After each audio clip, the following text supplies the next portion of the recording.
I'm Kat. And I'm Hayley. And this is Night Classy. A tipsy night class teaching the oddities and curiosities you never learned in school. Where are you taking us for this learning journey, Hayley? I will be birthing a rabbit hole into C-section history.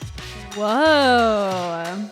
Did you like that? I did. Your face was really scared when I said birthing. I thought it was a pregnancy announcement for a second. That would be absolutely insane. Yeah. That would be insane.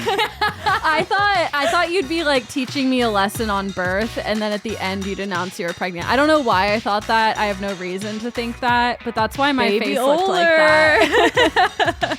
Tommy's brother just had a baby. It'd be so funny if we named them the same name. What did they name it? They named it Geneva after Tommy's deceased sister. Oh. And the convention. And I've always said, like, if we have a daughter, I would love to name her Geneva. So it's like, there can be two Genevas. It's a family name.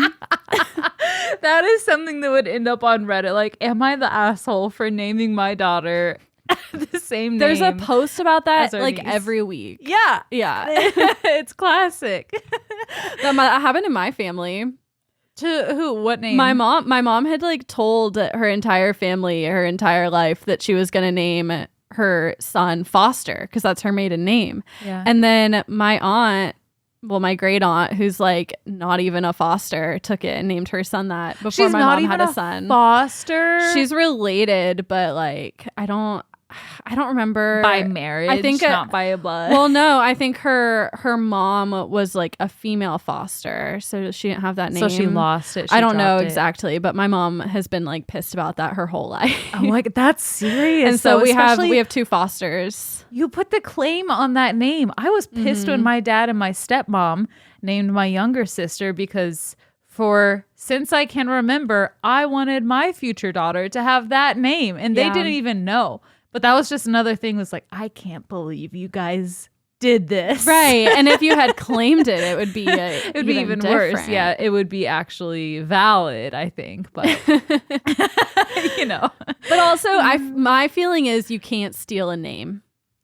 Like just because somebody named their kid something doesn't mean you can't also.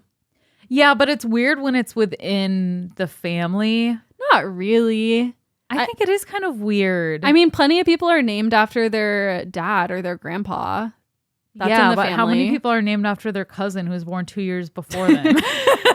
I mean, but like... Not that many. But like, whatever. Like, I don't know. I don't think it's... That's just the depression talking. That's why you don't care. What do you mean? Just my darkness. my state of apathy, yes. Unwavering apathy. I just don't think I would have it in me to care. I would be a little upset, especially if it was known that I wanted that name. Yeah, I'd be upset. I think I would be upset if they beat me to it. Yeah. But if I had a kid and they want to name their kid that same name, I'm just a trendsetter. Yeah. They copied me. Valor. Mm-hmm. Well, what are you teaching us? So as Hayley knows, you guys don't know, but I missed a flight recently because TSA took so fucking long. I literally stood in line for 2 hours and missed my flight. And while I was in that line, I was thinking, is this really necessary? The line of doom. The line of doom. So my lesson is on the TSA. Oh my God. Are they necessary? I can't wait to get some insight about this. I have insight. And granted, I'm no expert. I'm regurgitating information from articles written by people smarter than me, but I have some thoughts. When have we ever claimed to be experts? Never. Every day of my life. We could be talking about astrophysics and the other one's eyes glaze over, but we're still going to read these notes, baby. You're still going to do it. We're still going to publish it and put it out for anyone to hear. And speaking of, I thought that you were going to mention your birthday. Yes, I had a birthday. It was literally the best birthday of my life. That makes me so happy to hear it was that because perfect. You don't love birthdays. I don't love birthdays. Historically. But this birthday was the best because I didn't do anything. I didn't leave my house. It's the best kind of birthday. I hung out in my house all day. It was the best birthday ever. Hayley came over, Tommy came over, Cam, Hadrian came over. Everyone like stopped in and we watched Twilight and then everyone left and I just got to chill in my house all day. It was literally the best. And Alec got me a giant TV for my birthday. So I watched TV and played video games all day. And got christened all day. It was so good. And poor Alec spent all day trying to hang it on the wall. He succeeded eventually. What did you think of Twilight? Seeing it for the first time ever, folks. As I expressed to you guys, I liked that we watched the first one and it had a almost student film or like indie vibe to it. Like there were some kind of funny choices they made. And I thought it was delightful. I thought Edward Cullen seems insane and scary, predatory. One could use those adjectives. He was born in a different time. Yeah. He doesn't live by human rules. He's immortal. Yeah. It's just different. He's There's been different 17 standards. for a while. A while. By the way, thinking of Twilight, when I was at the gym tonight, there was a woman who got on the treadmill beside me and her perfume was so strong. I almost like started gagging and I felt like I was Edward Cullen when he's smelling Bella and like almost about to throw up. I wonder what perfume it was. I don't know, but it was, she had bathed in it. Wow. What gym do you go to? Since when are you a gym goer? I go to this gym that's right down the street. I don't want to dox us, but it's across the street. We've been doxed. I just By don't yourselves. I don't see the point. I don't see the point of hiding our location when you can probably just Google any one of our names and get our address. Okay, but if you do that, like there are multiple addresses attached to your name. They don't need to know someone which is that you're by the determined, supermarket. they can drive to each address and find me at one of them. Okay, well, you know what? Your apathy does not extend to me. I do not want people knowing where I live. Do not dox me. Okay. I live 30 minutes across town from these two fools. Okay. 40 in traffic. Wow. That needs to be added to the night classic bingo is doxing oneself. Oh, jeez. Okay. Well, anyway, can you guys hear Georgia dog. in the back? Yeah, Georgia's been singing a song for What is like she even 10 barking minutes. at? Nothing. She can't even see out the window. She's too short. She's using her imagination.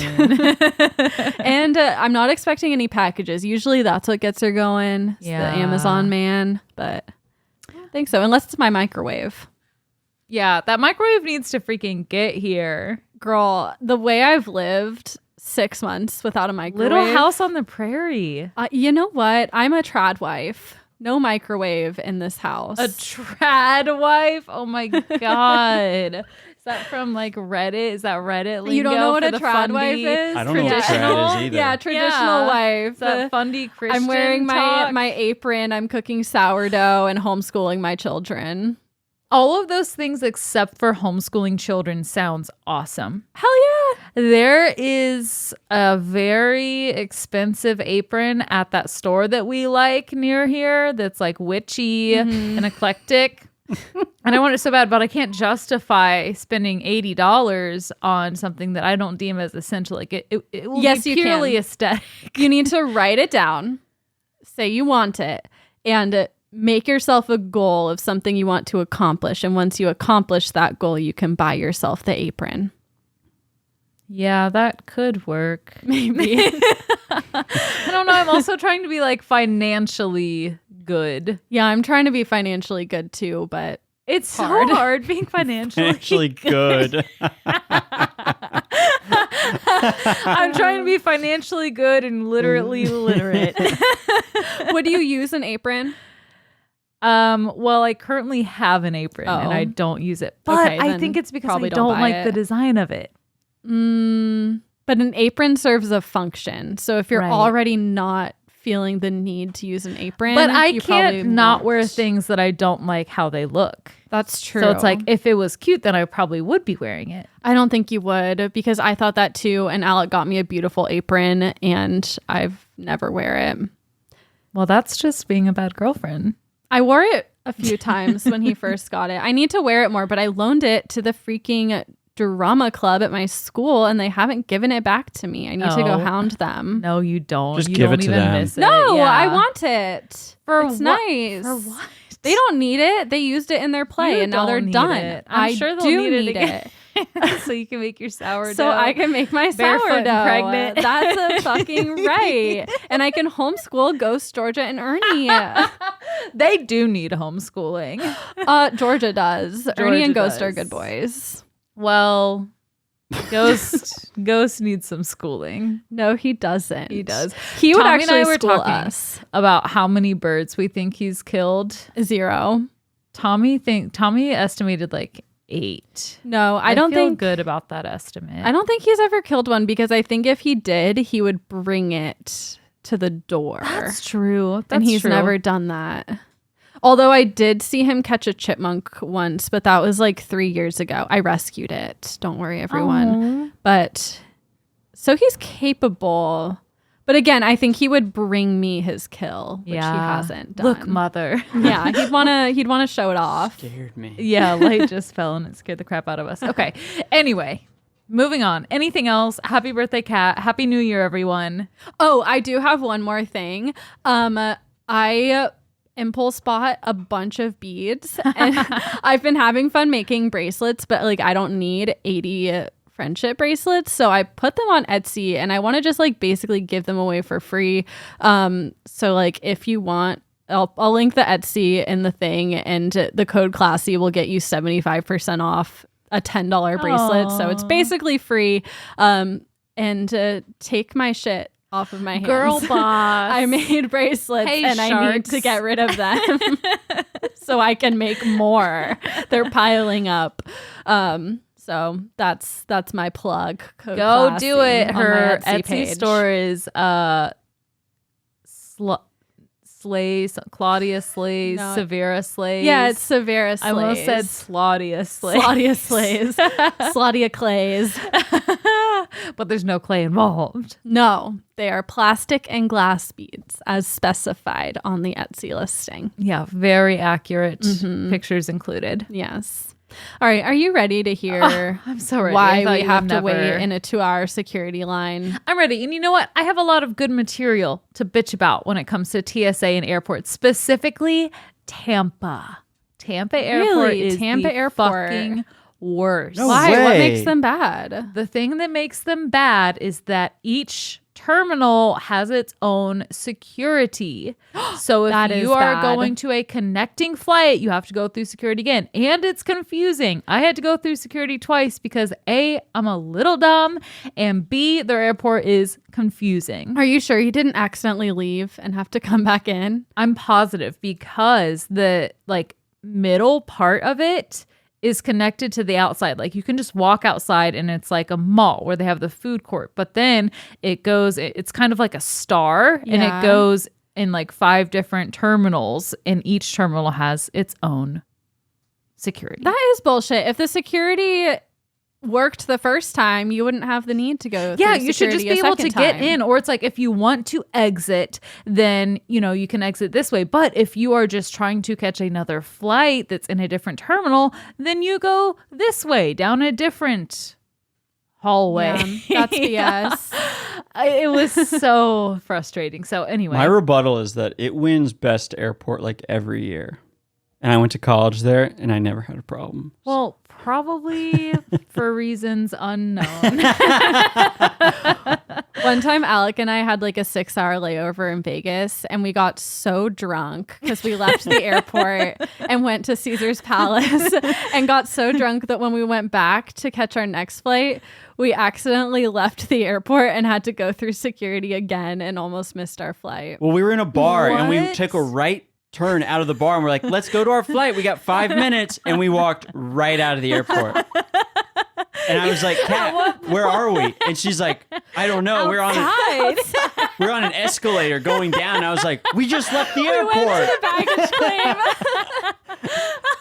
I was like, our flight leaves in 5 minutes. They should make it feel very serious when That's you what are we- leaving the secure that's what we area. said. It was We're way like- too easy to leave. There weren't any signs. Like they're just sitting with an attendant and there's a yellow piece of tape on the ground. They're yeah. There should have been red flashing lights.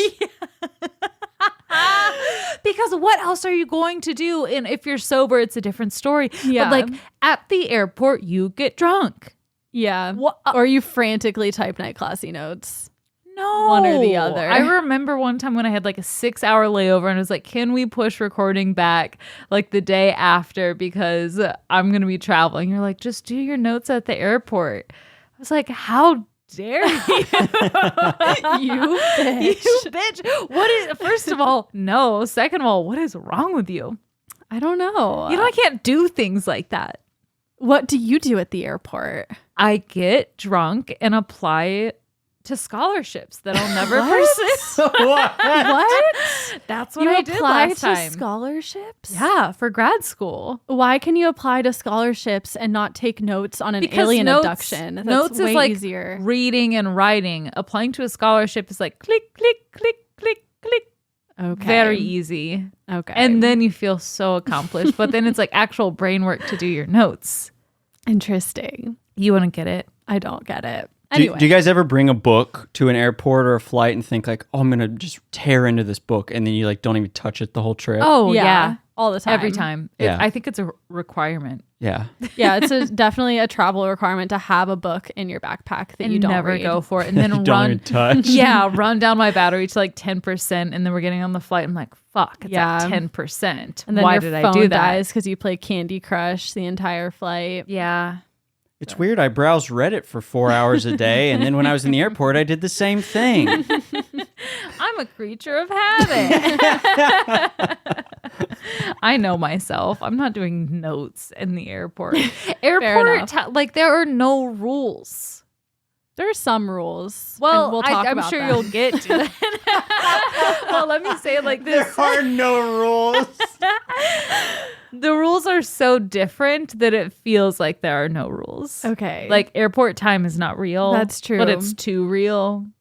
I don't like getting drunk at the airport because it makes me like, I feel like combining that like travel hangover that you already have with real alcohol. I don't know.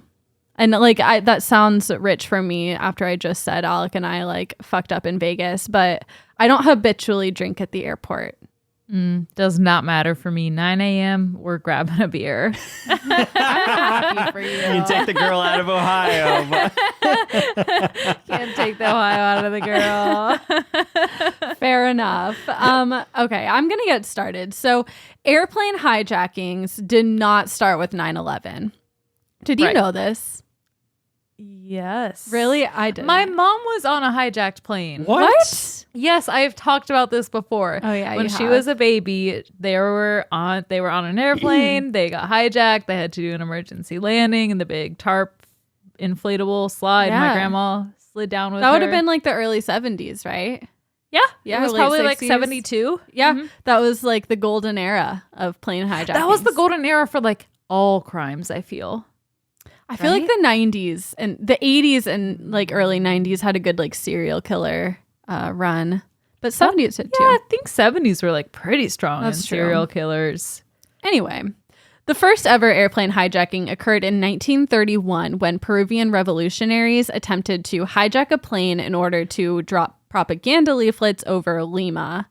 A wave of hijackings later occurred in the 1940s and 1950s when Eastern Europeans were hijacking planes to escape to the West. What year were planes official? Like a thing? Don't ask me So these things. I Why don't would know. you not look that? That is not 'Cause an why insane would I? question. I think Your whole thing is about TSA. I'm gonna guess 1929. If the first plane was But hijacked you said the in first hijacking was 1915. No, I didn't. I said Yes, you did. 1931. Roll back the tape. I said You said 1915. No, I didn't. I said 1931 is when the first hijacking happened. So I'm guessing like 29 or 30 is when we start having passenger planes. I love that we're never going to roll back the tape ourselves. Yeah, I don't even know the how we listeners are would. going to be like, actually, Yeah. she said 1917. Tell us who's right if it's me. Please do. No. Comment on Spotify. Yeah. So U.S. airlines were not targeted until the 1960s during the U.S. embargo against Cuba. Planes were hijacked by native Cubans hoping to return to their home country by force. Hijackings occurred relatively frequently. Between 1961 and 1972, an American airliner was hijacked about once every month. What? Yeah. She's regular. What can I say? It just goes with the moon cycle. Like, my hijacking is late. I think I'm pregnant. It was uncommon, however, for air piracy to end in fatality. Often the planes were taken on the ground, passengers were allowed to disembark, and then once the pilot had complied and taken the hijacker where they wanted to go, they would be released. Okay. I don't know what I'm thinking yet. I'm like developing thoughts. I'm sorry. You can continue stewing. At first, officials wanted to downplay the danger of hijacking because they didn't want to discourage flying. They did end up making hijacking a federal crime, but that did very little to dissuade criminals. By the early 70s, airplane hijacking was on the rise. Between 1968 and 1974, hijackings were occurring almost twice a month in the U.S. My mom's flight included. That is the coolest party fact. I need to remember that. That's what I mean. But when I said I didn't know hijackings were a thing before 9/11, obviously, I feel like I knew it happened. But this was pretty frequently. They came out with a bang. They were ready. Did you guys watch that 9/11 in memoriam video that I posted? And I didn't know what you were talking about. Oh my God. Where'd you post it? On the Night Classy Facebook group. We have to watch it after this recording. I'm telling you guys, if you're not already a part of the Facebook group, I mean, this video is wild and honestly in poor taste. However, it's Oh boy. Just watching Kat's face. Watch this really cool 9/11 comedy video. I didn't say it was cool. It's not comedy. It is not comedy. It's like a song played in the background. I forget what it's called, but it's a bunch of footage from 9/11 and it's a little girl talking to her dad who died in 9/11. And it's really sad. And it's really sad, but it's just wild. Is it sad? That's why you posted it on the Facebook group? Listen, it's wild that I, as an 10-year-old, watched that video and cried my fucking eyes out in 6th grade. And then you just have to watch the video because the second part, there are no words. Okay. And I can't believe you didn't watch it. You fucking asshole. I'll watch it later. Okay. Usually motives were political or aimed at transportation, but some threats were escalating when in 1971 and 1972, two different groups threatened to crash planes into nuclear power plants. Hijackers... What would even happen? How far would the destruction reach? That'd be like dropping a massive bomb, right? I would think so. I would think it would be like a Chernobyl level thing. I don't know. I never even thought of that. Yeah. So yeah, I think I thought of it. I've thought about terrorizing a nuclear plant. I've thought about the fallout. So the intensity, the threat is rising. Meanwhile, hijackers are just gaining more traction in the press, especially with D.B. Cooper, who was one of the first offenders to hijack an American airplane for the purpose of extorting money. In 1971, on a flight from Portland to Seattle, Cooper threatened a flight attendant with a supposed bomb in his suitcase. He placed a note in her palm requesting $200,000 in $20 bills and 4 parachutes. Is she carrying this shit on her? What? The money. Well, no, it's after. So they land in Seattle. When they're on the plane, she brings the note to the cockpit and the pilots call into the airport and they're like, there's a bomb on board. You need to have $200,000 and 4 parachutes waiting at the terminal. Okay. So they land and they give him the money and the parachutes. He lets all the passengers go and then tells the pilot to fly him to Mexico. And then somewhere between Seattle and Nevada, he jumps out of the plane. He's never found. Oh.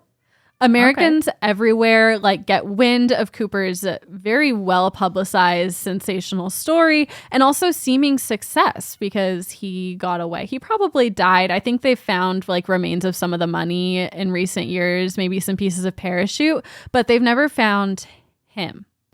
And so now people see this and they want to copy it.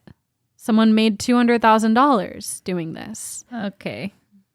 Because of all of this being kind of stirred up, something needed to be done. So legislation was put in place to allow security measures such as profiling, random searches, and metal detectors at airports. And having this legislation already in place was really, really, really useful after the September 11th terrorist attack in 2001, because the government essentially already had the right to search you and take stuff from you.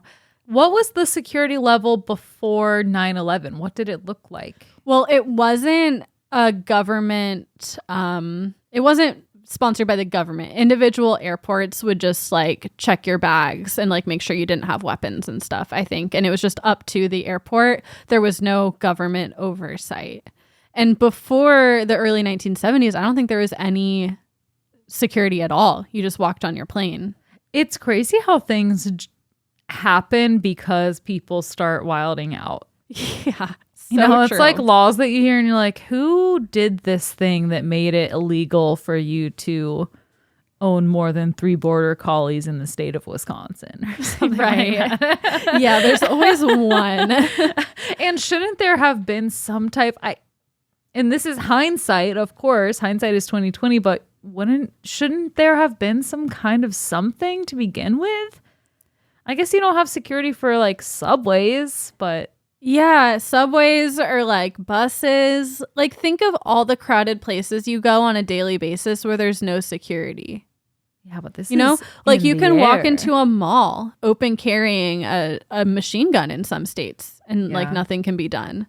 So we're in spaces without security constantly. And we're very rarely threatened. Following the attacks, Aviation and Transportation Security, or the Aviation and Transportation Security Act, was signed into law by President George W. Bush. This effectively created the Transportation Security Administration, aka the TSA. That rhymed.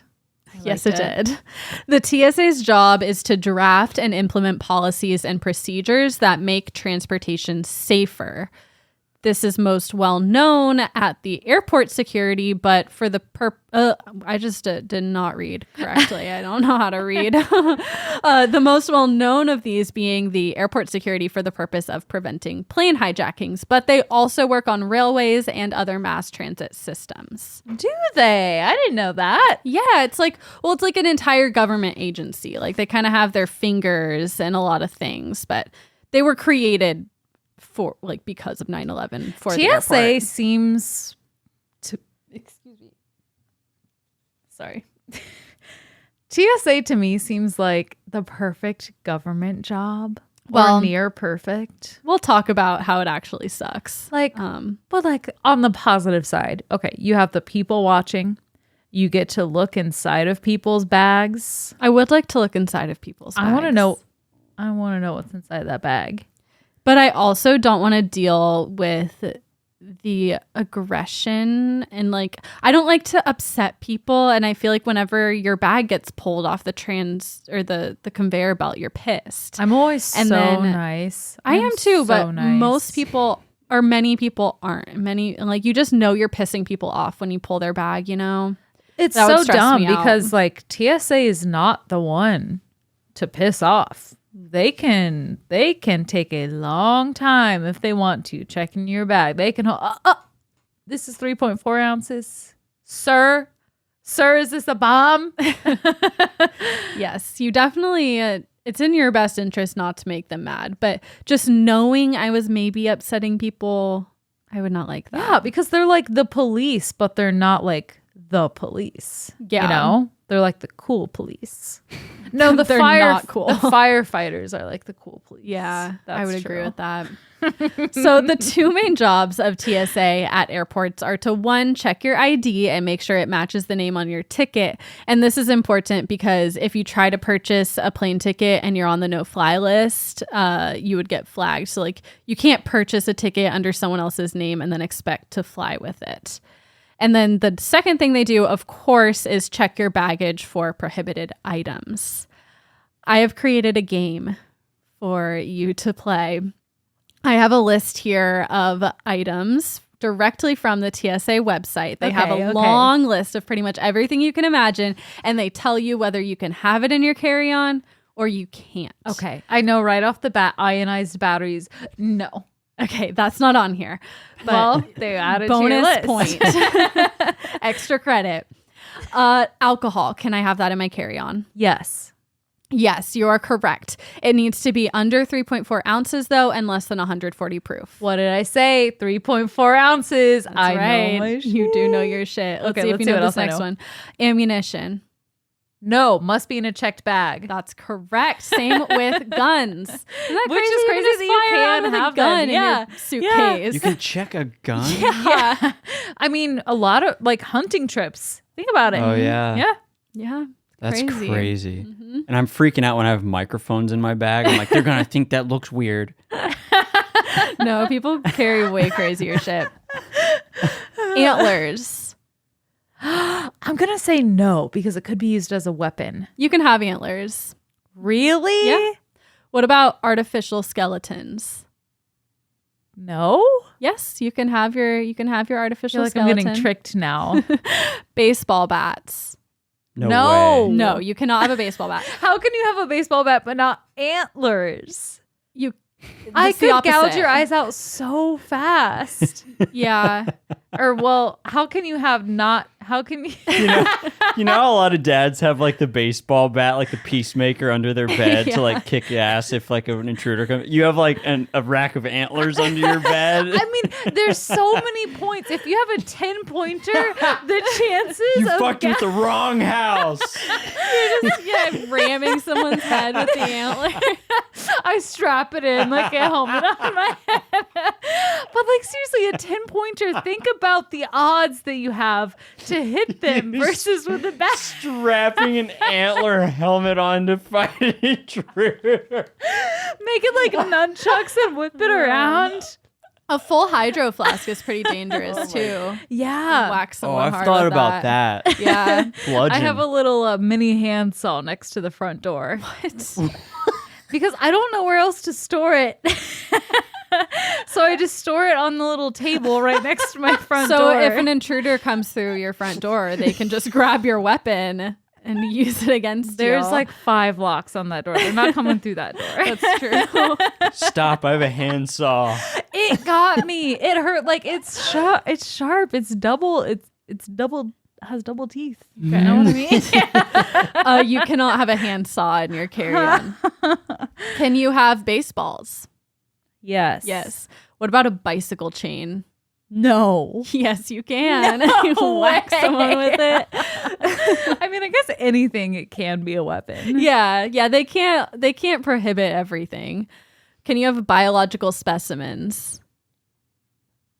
Can you give an example? Like if I Like spit. like if I cut blood? if I like cut my thumb off and put it in a jar of formaldehyde, can I take that Well, through TSA? I know they transport organs. So I'm going to say yes. Yeah, you can have biological specimens as long as there's no more than 30 milliliters of liquid. So you get extra liquid if you have a Little piece of something in there. Can you have bottled water?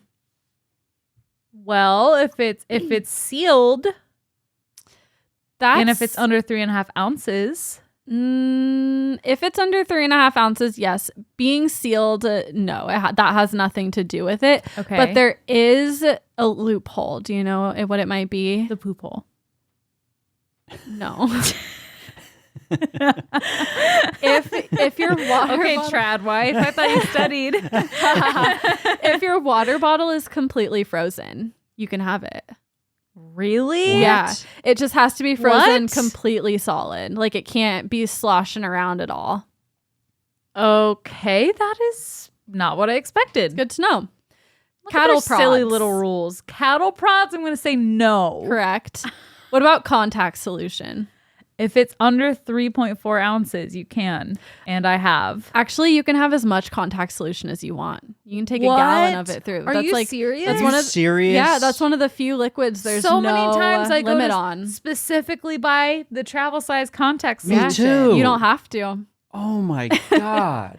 I mean, I probably still would just to be safe because you never know if If somebody's going to someone be an doesn't know what asshole. they're doing. Yeah, but How much lube can you bring? 3.4 ounces. Okay. Can you have cremated remains? Yes. Yes. Disposable razors? Yes. Yes. Christmas crackers? What? Like the things you the break ones in you half? pull. No. No. Formaldehyde? No. Yes. Fresh eggs? No. Yes. You can. No. Not the eggs. Handcuffs? No. Yes. What? You can. I'm failing so hard. Why can you have handcuffs? That seems Why like not? every airport bathroom I go into, and I wonder if this is different for the male and the female restroom. Every stall I go into has a poster about like, if you are in danger, if you are being human trafficked, call this number. You can get help in all the different languages. Do they have that in the men's? Not really. Are you sure? Really? Not even at truck stops? Sometimes at truck stops. Yeah. But it's like, that seems like an issue. Well, I'm sure if you were leading someone through the airport in handcuffs, that would be an issue. Well, you could easily, I mean, people are carrying their bags, they're carrying their pillows. I don't think it would be that hard to conceal handcuffs. Human trafficking is already like deeply misunderstood and doesn't like it's not going to happen with someone handcuffing someone and leading them through the airport. That's not how that works anyway. Well, I guess I just don't know enough about it. I guess not. There's a really good episode, and I'm surprised because what's that show that you like? You're wrong about? You're wrong about. They have an episode on human trafficking that's really good. Okay, I'll have to check it Recommend. out. Yes. Anyway, I think someone actually DM'd us about it, and I listened to it. So thanks, whoever that was. Anyway, can you have a Harry Potter wand? Yeah. I'm so shocked right now. Like I'm scared to answer. I'm gonna say no. Yes, you can. Why wouldn't you be able to? Can you have a Because lightsaber? it seems like they just put all of these things on a board and just threw a bunch of darts and just decided like, can you have a lightsaber? Yes. Well, I feel like the moral of this story is there's very little that you're not allowed to have. Can you have a lightsaber? yes. Yes. Can you have live fish? Yes. Yes, you can. I'm just gonna say yes. Can you have a magic 8-ball? Yes. No. God damn it. I think it probably has too much fluid in it. There's no way it has too I much don't fluid. know. I don't know. Can They're you have, just afraid of magic. well, no, they're not because they allow Harry Potter ones. Well, that's not magic. That's made up. Liar. Can you have a Samsung Galaxy Note 7? No, No. you can't. The battery or something with it, right? Mhm. Wow. What about tattoo guns? yes? Yeah, you can tattoo someone in on a the plane. checked bag, you can. No, in a Or carry-on. in a carry-on. I mean. Yeah. That's what I meant to say. Yeah. Why not? Can't kill anyone with it. I bet you could. What about sex toys? yes. Yes. That's the end of my list. I would say good job, but you didn't really do a good job. I think at the end I cleaned up a little bit. Yeah, you got better. You started to understand the pattern. Patterns are hard. I'm shell-shocked, like I said. Wow, okay. So you Yeah. can take a lot. I'm just, the main thing I took away from that is that I can take my contact solution with Yeah, me. allegedly, according to the website. But again, I don't know if I'd risk it. I think I have brought the big bottle one time because I didn't have a Yeah. chance to go and get the little one and thought that it was just a fluke. So I believe You it. probably can. But that makes me angry because if I wanted to put a bomb in a contact solution bottle, I could do that just as easily as I could in a Starbucks cup. You could Why not. can't I? What are you talking about? Because yes, they you could. scan it. They can see if it's just liquid or if it's a bomb in the contact. A liquid explosive? You could put a liquid They test it. No, they don't. They can You've see never with the had your X-rays. liquid. You have never had your liquid tested by TSA. They have might little test it, swab but when it sticks. goes through the scanner, they see it, and they can't tell if it's contact solution in there, if it's something else just by scanning it. Yeah, they can. No, they can't. Yeah, they can. No, they can't. It all looks the same. It all looks like liquid. I feel like different colors show up. I don't think that's how X-rays work. I don't they think got it's the just special an X-ray. X-rays. Yeah. No, it's just It's an X-ray. extraterrestrial, Well, supernatural. when you look at it, crazy. there's like different shades of like tans Yeah. and greens and dark blues. The only thing maybe it's picking up is the density of the liquid. But Kat, I think you're taking the wrong thing away from this because as someone who has 20/20 vision, you don't have the poor eyesight tax. what are you talking? As contact wearers No, and glasses I'm not people, trying to take contact solution away from you. I'm saying if you're allowed to have your contact solution, what's the difference between a bottle of contact solution not being a bomb and my Starbucks not being a bomb? I don't know. It's dumb. You gotta take it apart. I want your to drink Starbucks coffee. Starbucks while doesn't give on you it. vision. Fine. Yeah. Well, I'm just saying. I'm just saying. If I wanted to bomb an airplane with a liquid You're explosive, never flying again. I would put it in a contact solution bottle. So like, and the FBI is watching this YouTube video now. that's fine. They can watch. They're already watching me on my webcam. Hi, FBI. So some of these things, I love the things that you choose to be conspiratorial over. I don't even know if that's a word, and the things that you immediately shut down. It's so interesting. It's hard to peg. I don't know. Could probably change my mind pretty easily, but I'm not gonna lie. I don't think you're one to quote unquote change your mind quote unquote easily. Yes, I am, Hayley. I feel like you're baiting me. The most like stubborn, unmovable person in the room. You could easily change my mind. with cold hard facts Yeah, show me the statistics. and personal experience from my point of view. Prove to me that they can tell contact solution apart from other liquids with you an research it? X-ray. Did you research I don't it? need to. This ought I to don't be need to in your research it. notes. No, it I is. don't trust your notes It is anymore. fucking common sense that an X-ray doesn't tell you what kind of a liquid is in a Liquids plastic have bottle. different densities. Sure. And they've got to know what an accelerant looks like in that machine that scans it. Yeah. So then why can't I have something else? Because Like, it's not essential. If the And you should know the rules. if the scanner picks up densities of liquid, it should know how dense explosive liquid is. And it should know that water in my water bottle is not an explosive. maybe the explosives are the same density as a mocha chai latte. So the one thing that's not the same density is Is contact contact solution? Absolutely not. exactly.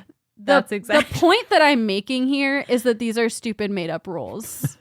You know, I will go ahead, Allie. I was just imagining us like going down to the airport with like contact solution and like gasoline and be like, do you mind putting these through to see if there's a difference? And I was like getting cuffed immediately and like escorted out by police. Because we're on to that. So again, some of these things, like unopened bottles of water, especially liquid, unopened liquid, raises questions as to why they are prohibited. So liquid and unopened liquids weren't originally banned with the formation of the TSA. Somebody had to fuck it up. Somebody fucked it up. This changed after a discovery made in 2006. London police were surveilling a suspected terrorist named Abdullah Ahmed Ali. And they put secret cameras in his home. And on those secret cameras, they saw him drilling a hole in the bottom of a soda bottle to make it appear unopened and then refilling it with an explosive liquid. Sus. So that's the reason liquids are limited to 3.4 ounces, because that's like too small of a size to blow anything up. Yeah. But- is it? How much do Well, you need? So they say anything smaller, anything that doesn't fit in a quart size bag is not enough to blow anything up. Because when you travel with liquids, you're supposed to put everything in a freezer bag or something the size of a freezer bag, which I don't ever do that. You don't? No. You've never had your liquids like break or open? You're just free balling in your bag? I've never had an issue. But you're supposed to put it in a bag. And that's because anything bigger than a quart size bag could cause damage. But I'm like, I could fit a soda can in a freezer bag. Why can't I take a soda can through? Like if the quart size bag is the limit, why is there a 3.4 ounce rule? That makes no sense to me. I feel safe with the 3.4 ounce rules. Okay. I feel secure. I feel like I'm blessed to not like soda. And maybe I'm just speaking from a point of privilege. But I'm comfortable. It's not the with soda. 3.4. I don't want to be controlled. I'm now a libertarian. This lesson has made me a libertarian. Oh my! I always knew this podcast would end in fire. I would only get truly upset if I had some like homemade ranch that was like so good, some artesian ranch that I was like, maybe I'm visiting Hilton Head or Wisconsin or something. I'm like, I need a gallon of this ranch to bring home. And they're like, no. That would suck. They're like, man, will you step out of line? This contact solution is filled with another fluid. What is it? You're like, homemade ranch. They like tip it over and open it. They're like, it's not even coming out. I'm sorry. If they can't tell the difference between homemade ranch and lighter fluid. If they can't tell the difference between homemade ranch and store-bought ranch, that's the real problem. That's just as egregious. Another rule I was always confused by is why do sometimes you have to take off your shoes and sometimes you don't? And sometimes you have to take out your laptops and sometimes you don't. So I'll tell. So for the laptop thing, it's because not all scanners are the same. Not all scanners. So like some scanners are really good, and if the scanner is really good, then the laptop isn't going to impede anything. But if you're at an airport with a shittier scanner, then you do have to take it out. And then But I've been at repeat airports where they have said yes or no on separate times. I don't know. That's what Laziness. the internet told me. They want to speed it up, I think, sometimes. That could definitely be the case. And then the shoe thing, do you know why sometimes you have to take off your shoes and sometimes not? No. The times you don't have to take off your shoes, it's because they have a canine on duty that's sniffing for bombs. Oh, really? Mm-hmm. So it would have flagged your shoes. There's no reason to scan them. Back to the scanner thing. Now the body scanners. So the body scanners only work on people standing upright. And this is problematic for folks that use wheelchairs. So in order to bypass security, wheelchair users are subjected to invasive pat downs, whereas people that aren't using wheelchairs are not. Equitable. It's not equitable. Stand-only body scanners were also a problem for TSA officer Jai Cooper when she stopped a family pushing their deceased relative in a wheelchair through the TSA line. Whoa. Excuse me? Yeah, I think she made a TikTok about this or something. I just read about it in an article. What? So the passenger had died at the airport. They died. What? They died sometime after check-in. And obviously the family is like devastated and they're just hoping to get her home so they can bury her in their country. And because the passenger was so freshly dead, they had no death certificate. And therefore she could not be deemed legally deceased and was allowed to fly. Oh, that's wild. I would have loved to have been on that flight. Imagine being the person sitting. I mean, I imagine the family was probably sitting by her. I'm like, you want the window seat? Is it okay if I take it? You don't mind? Put the dead body in the middle seat. She doesn't need the it. middle seat. like passive aggressively fighting for the armrest with a corpse. Like, I think the rigor mortis has set in. But I understand. I mean, I don't even know how much money, but I have to imagine thousands on thousands of dollars to transport a body. Yeah, it's much easier just to take them home on an airplane. What's that movie where Weekend at Bernie's? Weekend at Bernie's it. Yeah. So Jai Cooper, the TSA attendant, had to manually pat down the body of the dead woman because they couldn't stand her through the scanner.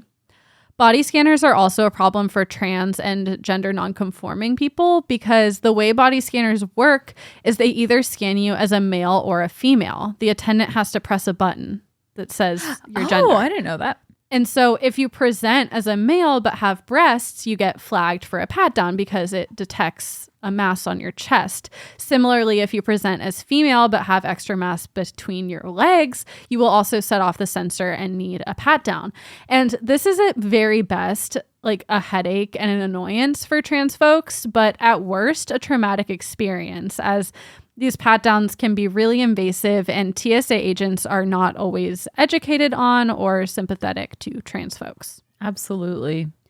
Racial discrimination is also a problem in airport security.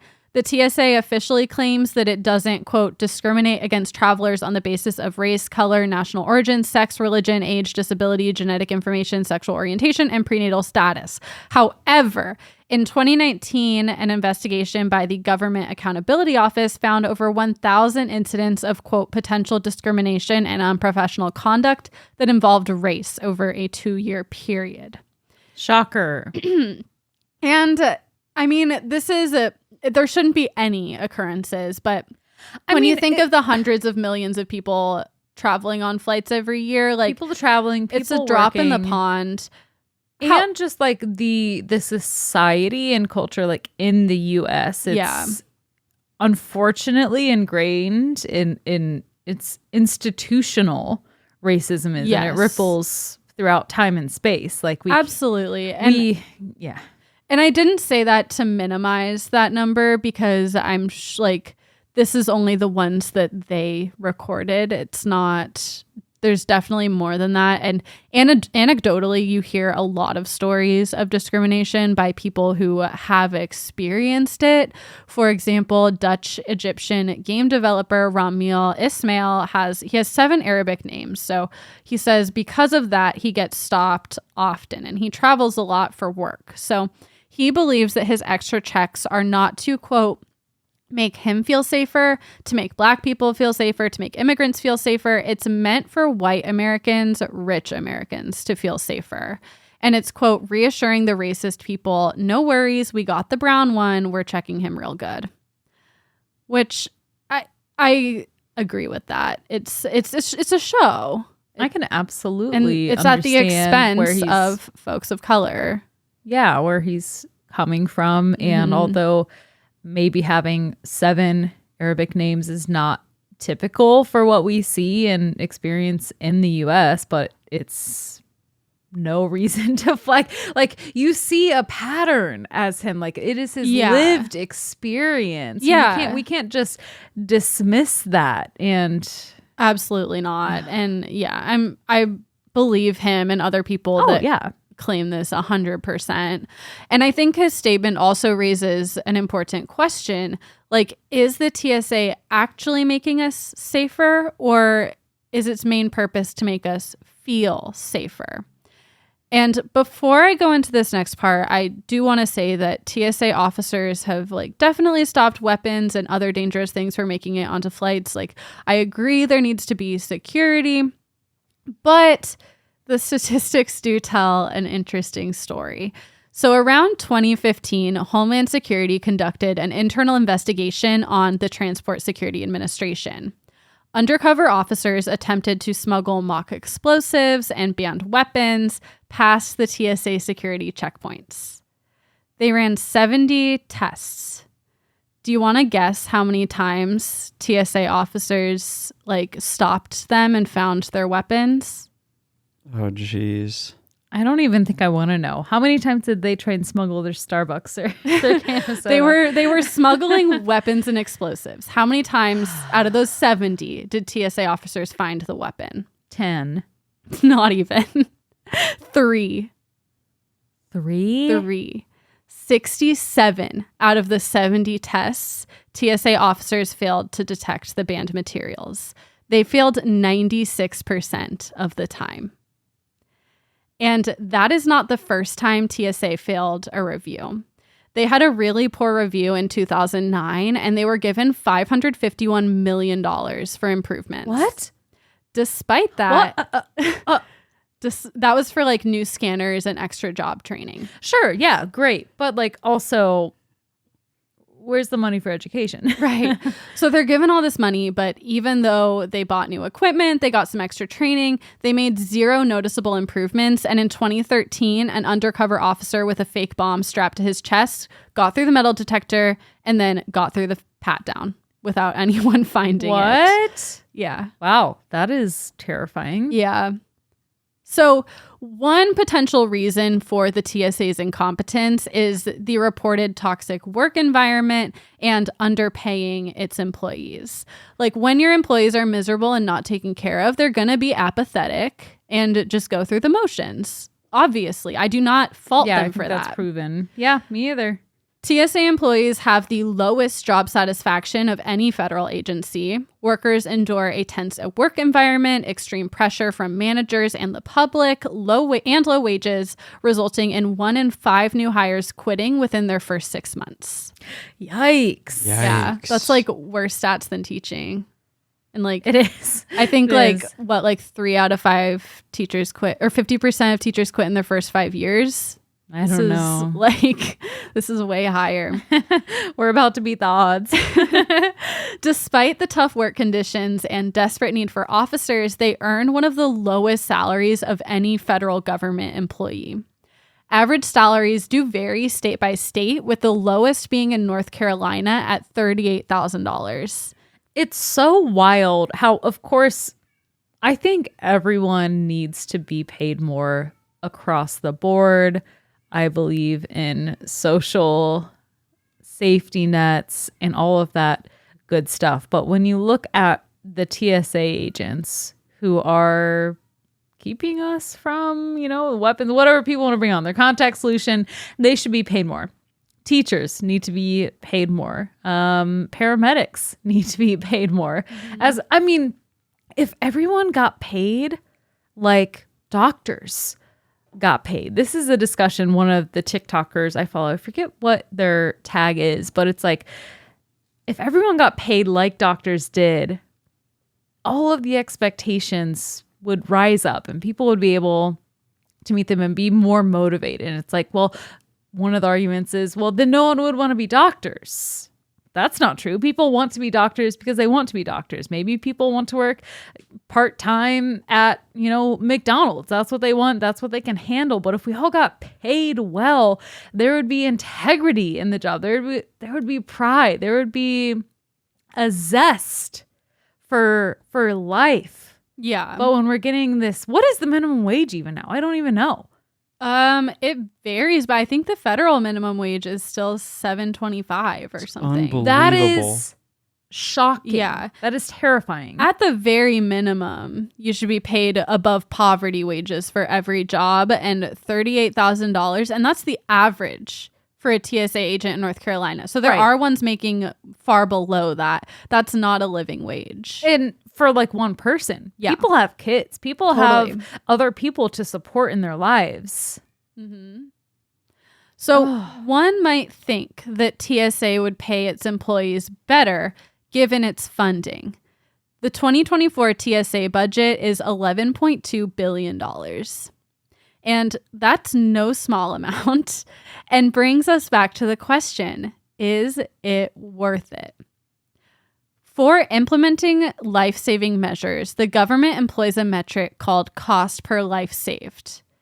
And this article... that is so dystopian. The article that these numbers come from, I believe was written in 2019, so they might be a little different now, but I think that this is a good generalization here. So generally, if an improvement that the government makes costs less than $10 million per life saved, the government will be willing to back it. It'll get signed by whoever's doing the signing.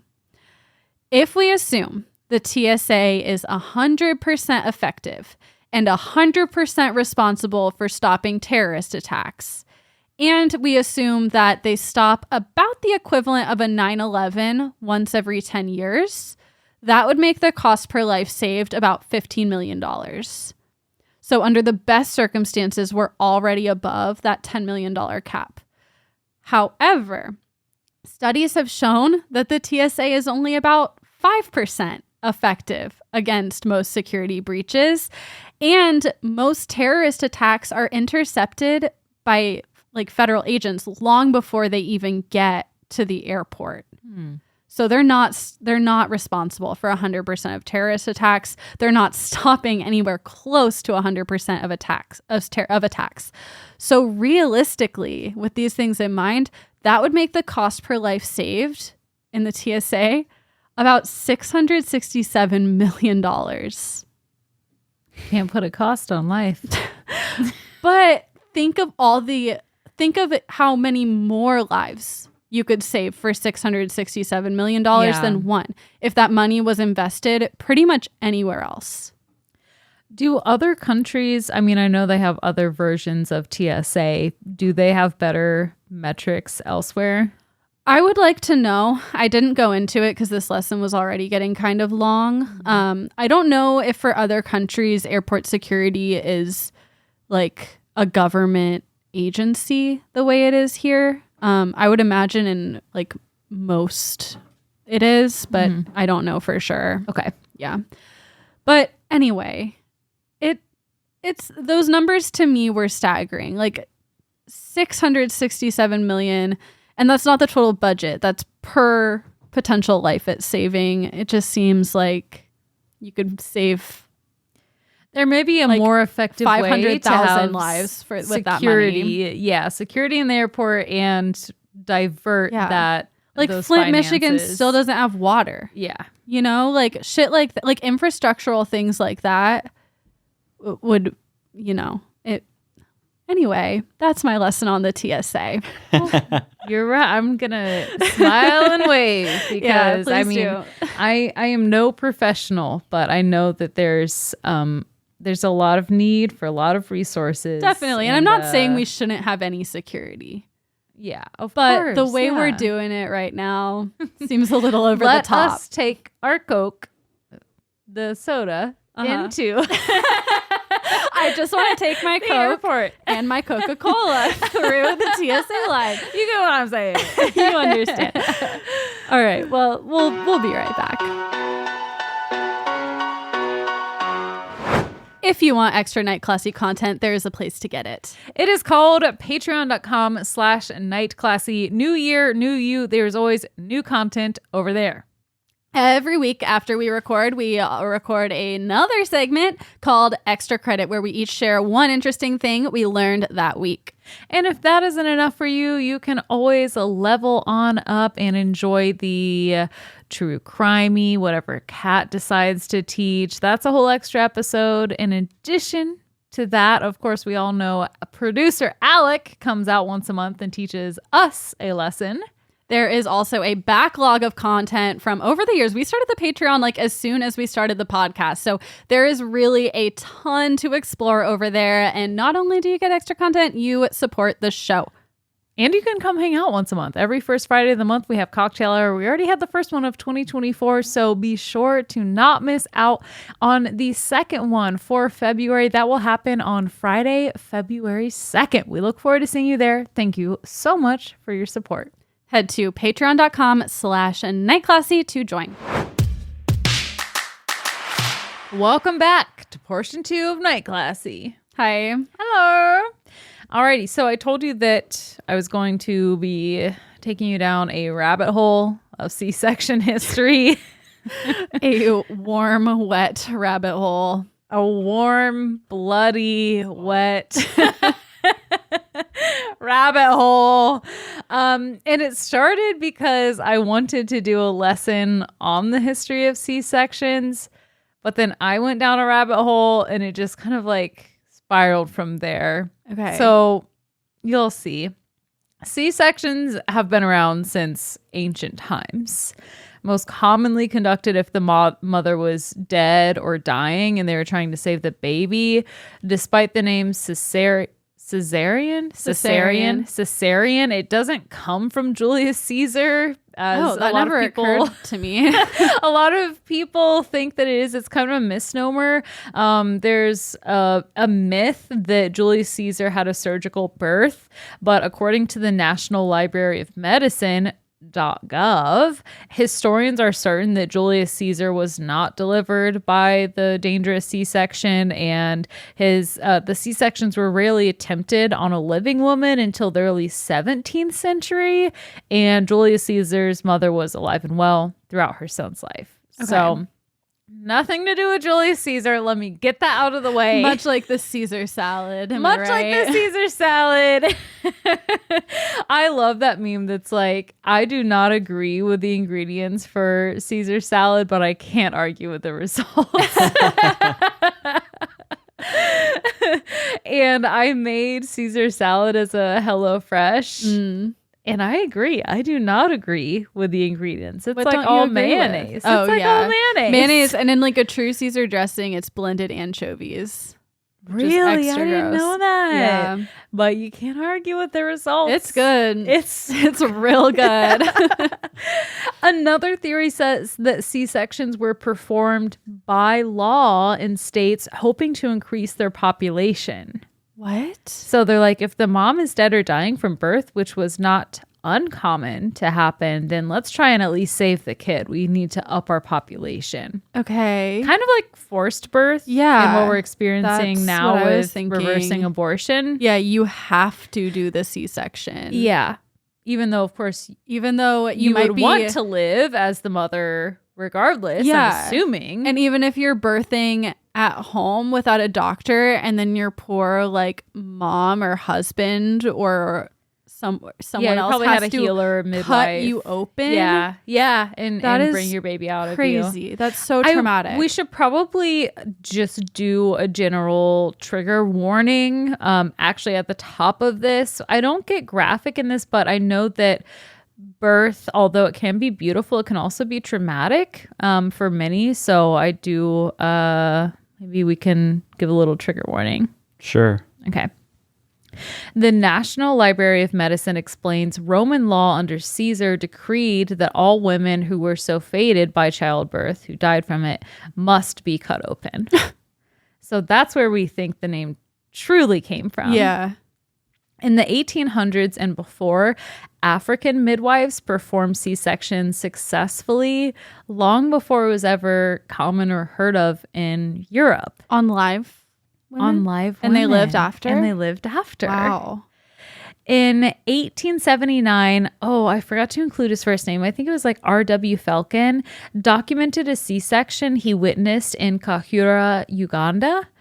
The healer provided the mother with banana juice wine and got her all sauced up. I want to drink banana juice wine. Are you kidding me? That sounds so good. Amazing. And I don't even like bananas, but wine of anything is probably going to be good. Have you had banana juice? No, I don't think I have. In Germany, they have banana juice. Like you can get like a 2-liter bottle of banana juice like you can any other juice. And it's so good. Does it taste strongly of banana? It tastes like banana. And you usually like mix it into other juices. Maybe with some rum. Yeah, or rum. I could be there. So they gave the mom banana wine, and then the midwives actually washed their hands before surgery, which was what a thought. Pretty much unheard of at the time. The mother's abdomen was massaged prior to the procedure. They brought a little cat in. He made some biscuits. The mom is like, bitch, just get it over with. Stop massaging me. That's what my cut me the fuck open. When I was like 2 years old, this story is infamous in my family. I was super constipated and my parents called the pediatrician and they're like, give her a suppository. And I was really sweet as a child until like I was a teenager. I was really always just sweet, sweet, sweet. And my parents give me the suppository and they say it's like they saw like red flash over my eyes. And I like punched my arms down and I said, get it out. Can you imagine your 2-year-old Yeah, if I put a suppository up them, I would expect that. And it worked. I'd be so scared to put it up them. Yeah. I'd be like, this is not consensual. Yeah, I would feel like I was illegal. Illegal, for sure. But anyway, it worked. Okay. So they washed their hands, they massaged the abdomen, and the incision was, they didn't use stitches. They actually cauterized it in specific areas and then just kind of like bound it together with some iron, I think. I forgot to include that detail in my notes. My apologies. But they didn't suture it or use any stitches. And it was cauterized very sparingly to prevent excessive blood loss. The wound was then dressed with a paste prepared from roots. Mother and baby typically recovered well, and the only major issue reported was that it took the milk a little bit longer to come in. Wow. Amazing. And I want to give credit to Habari, HABARI_NJEMA, a TikTok creator, for making an awesome educational and succinct video on this topic. I had no idea, and I think that more people should learn about it. Maybe another deep dive for the future. But related to that, and in my research of C-sections, I found out that the first recorded successful C-section in the British Empire was conducted by Dr. James Barry while serving in the British Army in South Africa between 1815 and 1821. Dr. Barry learned how to do C-sections using Western techniques, which were obviously different from the ones used by African healers and midwives. But he only witnessed 2 C-sections himself, and both resulted in death for mother and child. Oh. So not a great track record, which you can't really expect there to be for the time. But Dr. Barry was able to deliver a healthy baby to a living, healthy mother via C-section. The child was actually named after the doctor, and the name was passed down for generations in the family. And in addition to his work in the delivery room, Dr. Barry is credited with lots of things, including improvements to sanitation and water systems, improved conditions for enslaved people, prisoners and mentally ill, and, well, improved conditions for enslaved people, prisoners and mentally ill, and provision of sanctuary for the leper population. You're smiling like you know something. Please tell me you don't know where this is going. No, I don't know anything. I was honestly zoning out, thinking of something else. I was about to be so freaking mad. Sorry. No, I'm glad. What are you thinking about? Please don't worry about No, it. share with the class. No, I can't. Well, you must. I know. Just keep talking. Why can't you? Because it's not even worth talking about. Can you tell me after? Sure. It's just not interesting enough to stop you. So your thing that's not interesting enough to stop me is interesting enough for you to stop me. I was just thinking back to when I talked about how someone in my family copied my mom's name for a child, and I was thinking about all my family who listen to this podcast, and I was thinking about if anyone would tell that person. Do you think they will? I don't think so. This is so worth it. This is so we're saying. What do you mean? I don't know. I always think about that, like when I say things about my family, because I know a few people listen. Yeah. And it's like, are they gonna gossip? Probably, I don't know. But let them. But you know what? Let them. It's Gossip away. It's my story to tell. How does it affect me? Yeah. Okay, so you're going to want to listen to this next part. Okay, so turn on your ears. Okay. For as many good deeds Dr. Barry did, he also made enemies along the way. He was often criticized by local officials by meddling in medical matters, and he was just generally known to be kind of a hard ass and a short-tempered person. That's who you want performing your surgery. Your C-section. Yeah. God damn it, get this baby out of here. Dr. Barry was protected, though, by his close personal relationship with the governor of Cape Town. Okay. And by close personal relationship, I mean he was his personal physician in addition to his military duties. It was speculated that the relationship went beyond just friends. In fact, they were roommates. Literally. Dr. Barry lived in a little mother-in-law suite on Lord Charles Somerset's property. Can you imagine a better life? Living in South Africa in the 1800s before AC. I forgot and we a were little in mother-in-law South suite. I don't know. I'm just thinking of like a lord's like, Colonizing. country estate, and I'm living in like the cute garden house. You're like, That all I'm sounded thinking nice. about is the banana wine. I'm really stuck on this banana wine. That does sound nice. I will. Yeah. I'll give you that. I'm sure he had rent free. You know, as Yeah. a physician, how often do you really have to see your patient? Twice a year, once a year? Yeah, so nice. Not that often. I'm happy for them. And then maybe you're getting laid on the side. yeah, heck yeah. Heck yeah. It'd be so nice if you had a dermatologist in the backyard. Just like, we take a look at this. Who? Oh my God. Let's choose specialties. Who would your guys' specialist be if you had one What? on site? Like, dentist. Who? Yeah, like dentist, like any type of doctor. I want Dr. Dubrow to live in my that a it would vet? be Dr. Nassif. That's a botched, The botched guy. plastic surgeon. I want look at my Dr. crooked butt Nassif to live in my house and give me Botox every day. Every day Yeah. you look You mean the flax seeds aren't working? The flax seeds made me break out. I can't do it again. I got like 6 pimples. No. Your skin is sensitive. Yeah. Oh my God, I She still can haven't only tried do it. CeraVe and witch hazel. Jeez. Okay, so you would have Dr. Botched. Dr. Nassif, put some respect Is on he his the one name. who looks like which one is he? He's the face doctor. He's the less outgoing one. He's the shorter one with the dark hair. Oh. Yeah, I'd have him. Okay. The other one kind of creeps me out. The other one looks like a Toll House. Yeah. Cookie And the Man. other one is a body surgeon. I don't want any body surgery. I want the face. Yeah, I'm worried about the face, the neck, and the chest. Yeah. Personally. Okay. Well, then you might need both of them. Well, mostly the face. Okay. We can share. Would you have dentist? It'd be between dentist and dermatologist. Dentist would be good. I want an esthetician that does Botox. It doesn't have to be Dr. Nassif. Doesn't even have to be a doctor. Shocker that the apparently. person that never goes to the doctor doesn't want a doctor on campus. I want a chiropractor. Just kidding. Oh, you know what? No, I want a veterinarian. That would save me so much money. That's what I was wondering. Yeah. I thought that was Dr. Nassif or No. like Dr. Pole's son or A something. veterinarian is, I think, the best choice. I What are don't you even going know with, what I would Hayley? want. I would want like somebody to do it all. Maybe just a GP. Really? Yeah. But how often do you need a checkup? That's all they do. A lot. Yearly. Yeah.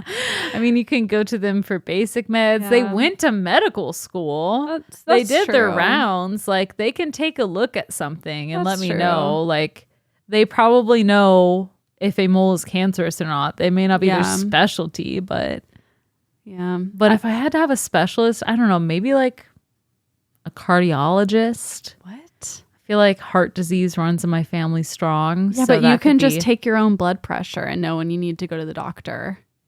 Katya, No one take medical advice from this buffoon. yeah, she never goes to the doctor. I hate going to the doctor, but I go to the vet like I feel like once a fucking week. So You go to the vet or the vet comes to you? Both. And Duke. You've lived in Memphis 4 years and you've never been to a doctor, right? I haven't no. to a single. Well, you went to the dentist. That counts. I went to the dentist once for my wisdom teeth. Yeah, that counts. Yeah. I do really need to, like, that's been stressing me out. I do need to go to the dentist. Yeah, me too.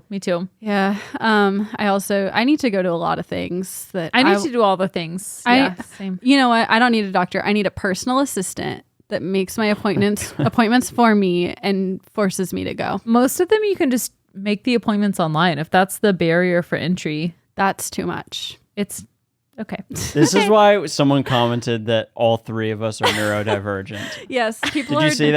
diagnosing Yeah. us. Yeah. Yeah. It's What do fine. I have? Tell me. Is it ADHD or is it something else? Is there something else going on here? There's something going Who on. knows? All right. Well, let me finish telling the story because I'm only not even halfway through it. Okay. So they're roommates. Dr. Barry lived there for 10 years before he was posted elsewhere. Aw. But he risked it all. He left his post without notice, without notifying his commander. On a midnight train. On a midnight train because he had to travel to London when he found out Lord Charles had fallen ill. And Dr. Barry had to take care of him. Oh my God. It's like the Notebook. He stayed there for 2 years until Lord Charles died in 1831. I know they were probably like shitty white guys, but that's cute. After this, Dr. Barry was assigned post in Jamaica and then St. Helena in 1836. I'm glazing over all of the military details because it's not important. I don't care to the story, to me anyway. There, he got in a duel with a fellow army man and was charged with, quote, conduct unbecoming of the character of an officer and a gentleman. Okay. This is the lover who survived. The doctor. The doctor survived. The lover died. Okay. But the lover of the guy who died. Yeah, the lover died. Yeah, he's gone. Gotcha. The lover of the doctor. I feel the like doctor lover. A duel though is the most gentlemanly way to fight. How else did they want them to do it? Yeah, what were they going to do? What else would they do? Fist fight in the street like a commoner? What? Yeah, what is a duel? It's either duel guns, or World Star. World Star is not gentlemanly. That's what he's saying. Oh, it's binary options. Like a duel is way more formal. Yeah, I don't know. I cannot agree more. I cannot. What is the 2024 version of a duel? Is it still TikTok comments? No, that is not a duel. That's the 2020 brawl. Maybe it's more so like a level above. Maybe like writing a scathing literary analysis of one's publishment. A New York Times article. Yeah, an open letter. Oh, an open. Oh, I love an open letter. That's the modern duel. That's what it is. All right. So anyway, he gets in this duel. He was found not guilty, though, because he was charged and was honorably acquitted. For the following years, Dr. Barry traveled around getting in these petty squabbles and fighting for better food, sanitation, and proper medical care for prisoners and lepers, as well as soldiers and their families. Dr. Barry was extremely strong-willed and not afraid to be vocal about it. He often got into spats and gave spiels about his rigid views on nutrition. After all, he was a vegetarian. Oh, good for him. Good for him. Super rare for this time. And he completely abstained from alcohol. But probably that real quick turn there. Probably the most redeeming and relatable quality was Dr. Barry's love for animals. Aww. Especially his poodle named Psyche. Oh, that is cute. That's a great name. Great name. Yeah. Oh, she is sweet but a psyche. Dr. James Barry went out with a bang. He was forced into retirement in 1859 due to poor health and old age. He enjoyed a quiet retirement several years in London, I believe, if I remember correctly, before he died of dysentery in 1865. The doctor signed the death certificate, and Dr. Barry was sent off to be prepared for funeral arrangements. The char lady, or someone who cleans around, it wasn't clear to me, the house and people. I don't know. What? The people? The char lady? Who cleans house and lady. People? She's a cleaning. If you look it up, that's what they were. She's not an undertaker, but she's not a maid. Wait, she cleans. She's prepping him. Okay, so this when lady, he died, she's prepping him. She's prepping the body. Okay. But she also mops the floors. Yeah. It gets messy. She does it all. She does it all. It's a working woman. She washes and lays out the body, but she was taken aback to find that Dr. Barry, in her words, was, quote, a perfect female. What? She had female genitalia. Are you serious? I'm dead serious. That is so cool. I know. Oh my God, she was a doctor. She was a doctor. The first by like 30 years, if we can officially say, like in London, the first female doctor came 30 years after Dr. Barry was in practice. Wow. Additionally, the chart lady noted that there were marks of her having a child when very young. She went to the newspapers with this secret and tried to bribe Dr. Barry's doctor, who she knew that he had been born female, to get him to like pay her to keep quiet.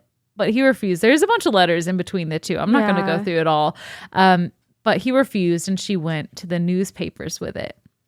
Once the cat was out of the bag, some claim to have known all along, while others were still in shock or disbelief.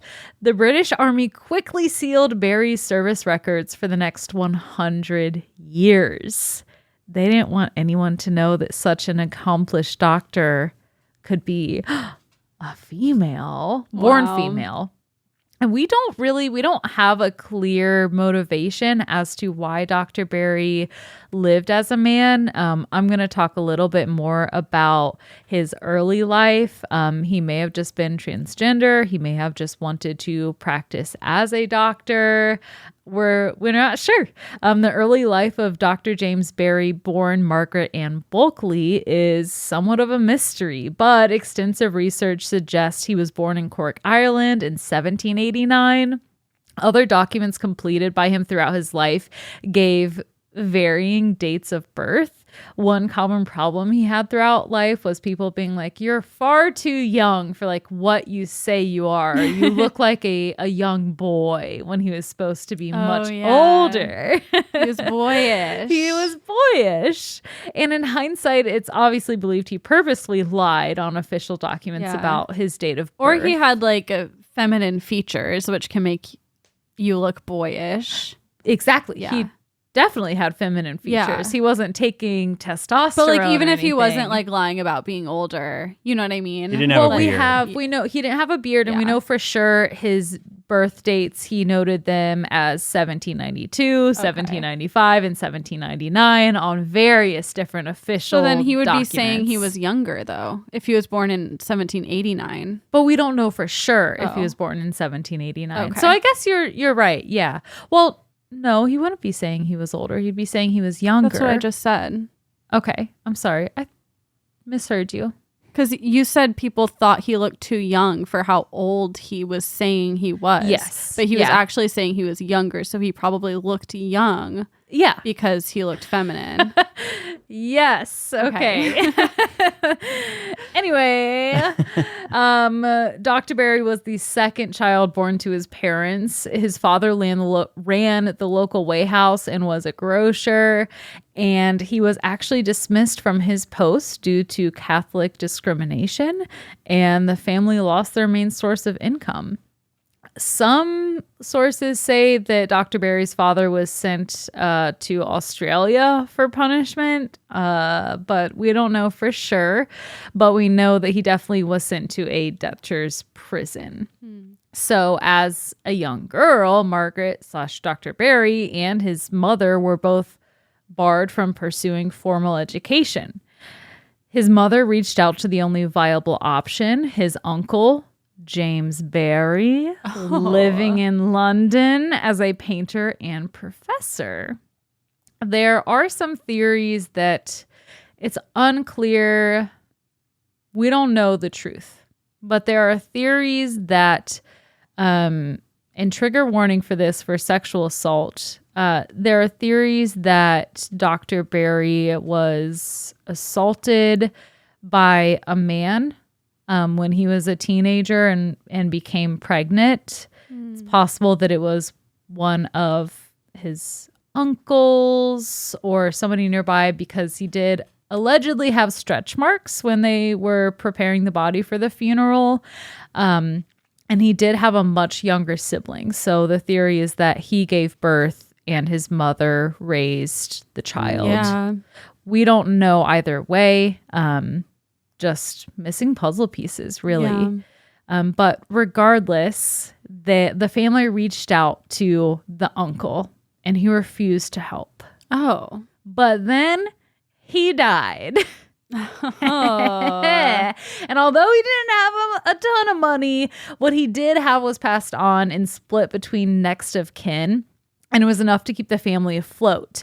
On the way to settle the uncle's affairs, Barry interacted with his uncle's friends and supporters and described them as intellectuals and statesmen who influenced his future ambitions. And if you can't already tell, Dr. Barry casually took over his uncle's name / identity after he died. Originally, as a teenager, Barry studied under Dr. Edward Fryer to become a tutor or governess, gain a proper reputation, and marry a reputable man. But Barry had other plans. He fell in love with medicine, started living as a man and dressing as a man, and was able to use the estate money to pay for his medical school. We, again, do not know Barry's motivation definitively for living as a man, but we do have a letter that he wrote to his brother John before he started living as a man, stating that, "Was I not a girl, I would be a soldier." So, I've said plenty of times, I wish I were a boy. It'd be so much easier. Yeah. Given, if he weren't trans and was doing it just to be a doctor, how funny would it be for, halfway through his career if he just, it's haha, I fooled everyone and... They probably would have shot him. Probably. They would have been you can't be good and be a woman. That's true. You can't be in the army. I don't care how much you've accomplished. Yeah, I would just, probably I just want to life-saving. see everyone's face. Yeah, me too. In medical school in Edinburgh, Barry studied medicine and his thesis was on femoral hernia, and the university actually tried to stop him from graduating because they deemed him too young. He looked too young to graduate in their opinion, as he was, quote, just a boy, a trend that would follow him through life. Dr. James Barry was able to graduate, spent some time in England before being promoted and moving to South Africa, which brings us back to the beginning of the lesson. That's all, folks. Wow, very nice. Thank you. That was cool. Thanks. So you started out just doing C-sections and then found this guy? Yeah. It's crazy that I've never heard of him. You would think this would be a big story. You would think. You might be the first podcaster to talk about it. So just think, every time we're struggling to find a good topic, there's a Dr. James Barry out there for each week. It turns out things happen in the world. Some of them are interesting. All the time you have to dig on the internet, which you would think there should be a list of things. AI should be able to tell me much better by now a list of niche, interesting, odd, obscure, shocking, podcast-worthy stories. It's always the same shit. Every single time. It's I've already heard about the killdozer, okay? I think that's when podcasts get fun, though, is when you're having to scratch below the surface. Definitely. It's you scratch so below the surface, you just come back up to the surface. It's a whole circle. Yeah, you're okay, today we're talking about the TSA. Next week, we'll talk about water bottles. And the density of water in comparison to other liquids. Well, that's all we've got. I hope you all had a happy new year and cheers to 2024. If you could share this show with a friend, that would be extremely helpful. Join us over on Facebook and don't forget to give that 5 out of 5 star review. Thank you so much in advance. Love you so much. 3, 2, 1. Class dismissed. Nice. We did it. Good job. It's a good story.